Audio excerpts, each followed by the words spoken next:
અમરેલીની પાટીદાર સમાજની યુવતી પાયલ ગોટીને ન્યાય અપાવવા માટે કોંગ્રેસ નેતા પરેશ ધાનાણી દ્વારા અમરેલી જિલ્લામાં 48 કલાકના ઉપવાસ કર્યા હતા અને ત્યારબાદ તેઓ આજે સુરત ખાતે નારી સ્વાભિમાન મંચની જે જાહેરાત કરવામાં આવી હતી ને પાટીદાર સમાજનો ગઢ કહેવામાં આવે છે સુરત, અને આ સુરતમાં પાયલ ગોટીને ન્યાય મળે તે માટે ધરણા પ્રદર્શન કરવાની મંજૂરી કોંગ્રેસ નેતા પરેશ ધાનાણીએ માંગી હતી, પરંતુ પ્રશાસન તરફથી મંજૂરી ન મળતા અંતે કોંગ્રેસના નેતાઓ અને કાર્યકરો છે તેમણે ધરણાની શરૂઆત કરી હતી। તે દરમિયાન કોંગ્રેસ નેતા પરેશ ધાનાણીની પોલીસે અટકાયત કરી હતી। ત્યારે કોંગ્રેસ નેતા પરેશ ધાનાણીએ પોલીસ ઉપર શું પ્રહાર કર્યા છે અને શું વાત કહી છે, વિગતે વાત કરીએ।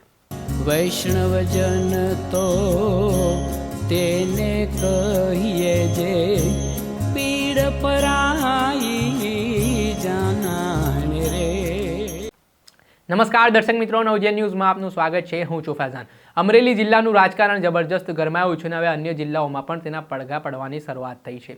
વાત કરીએ તો અમરેલી જિલ્લામાં ભારતીય જનતા પાર્ટીના નેતાઓ વચ્ચે જે આંતરિક વિખવાદ ચરમસીમાએ જોવા મળ્યો છે, જેમાં ભાજપના એક જૂથે ધારાસભ્ય કૌશિક વેકરિયાને લઈને જે પત્ર લખ્યો હતો અને જે પત્રકાંડના મામલે પોલીસ ફરિયાદ પણ થઈ હતી, ને જેમાં પાટીદાર સમાજની યુવતી પાયલ ગોટી સામે પણ ગુનો નોંધાયો હતો। ને એટલું જ નહીં, પાયલ ગોટીનો પોલીસે જાહેરમાં સરઘસ કાઢતા વિવાદ વકર્યો છે। આ સંદર્ભમાં પાયલ ગોટીએ પોલીસ ઉપર ગંભીર આરોપો કર્યા હતા અને તેને લઈને પાટીદાર સમાજની યુવતીને ન્યાય મળે તે માટે હવે કોંગ્રેસ નેતા પરેશ ધાનાણી મેદાને જોવા મળી રહ્યા છે।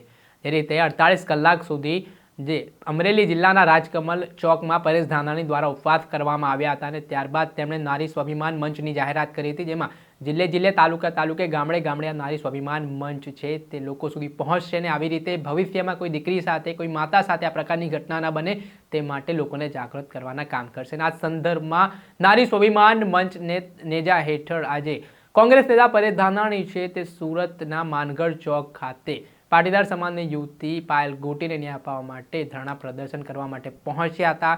જોકે પ્રશાસને તેમને મંજૂરી આપી નહોતી, તો પણ પરેશ ધાનાણીએ ધરણા પ્રદર્શન યોજતા પોલીસના ધાડે ધાડા ઘટના સ્થળે ઉતારી દેવામાં આવ્યા હતા અને કોંગ્રેસ નેતા પરેશ ધાનાણીની અટકાયત કરવામાં આવી હતી। પહેલા તો સમગ્ર ઘટનાના જે વિઝ્યુઅલ સામે આવી રહ્યા છે, આપ વિઝ્યુઅલ જોઈ શકો છો કે જે રીતે કોંગ્રેસના કાર્યકરોની ટીંગાટોળી પોલીસ દ્વારા કરવામાં આવી રહી છે, તેમને પોલીસ વાનમાં બેસાડવામાં આવી રહ્યા છે। અને આ મામલાના સંદર્ભમાં પરેશ ધાનાણીએ શું પ્રહાર કર્યા છે સરકાર ઉપર અને શું વાત કહી છે તે સાંભળી લો।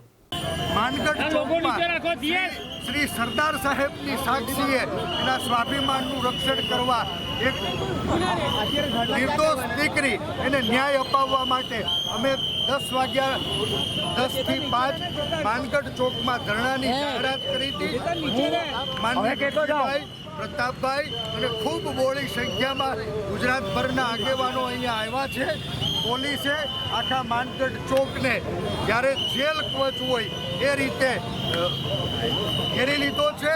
એમ છતાં અમે સરદાર સાહેબના ચરણોમાં માનગઢ ચોકના પાદરમાં વંદન કરીને વિનંતી કરી છે, હે સરદાર, તમારું સ્વાભિમાનના રક્ષણ કાજે આ ગુજરાતની એક દીકરી એના ન્યાય માટે અમે આ ધરણાને શરૂ કરી રહ્યા છીએ।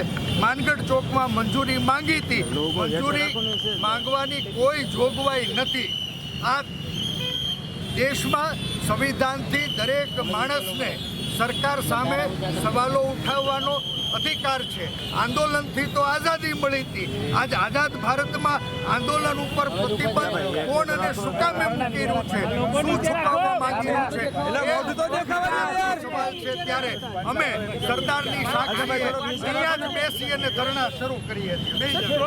આ હતા કોંગ્રેસ નેતા પરેશ ધાનાણી। તેમનું કહેવું છે કે પાટીદાર સમાજની યુવતી પાયલ ગોટીને ન્યાય અપાવવા માટે તેઓ આજે માનગઢ ચોકમાં જ્યારે ધરણા પ્રદર્શન કરવા માટે પહોંચ્યા ત્યારે જાણે કે આ માનગઢ ચોક છે તે જેલ કવચમાં ફેરવાઈ ગયો હોય તેવી સ્થિતિ જોવા મળી, કેમ કે પોલીસના ધાડે ધાડા અહીંયા ઉતારી દેવામાં આવ્યા।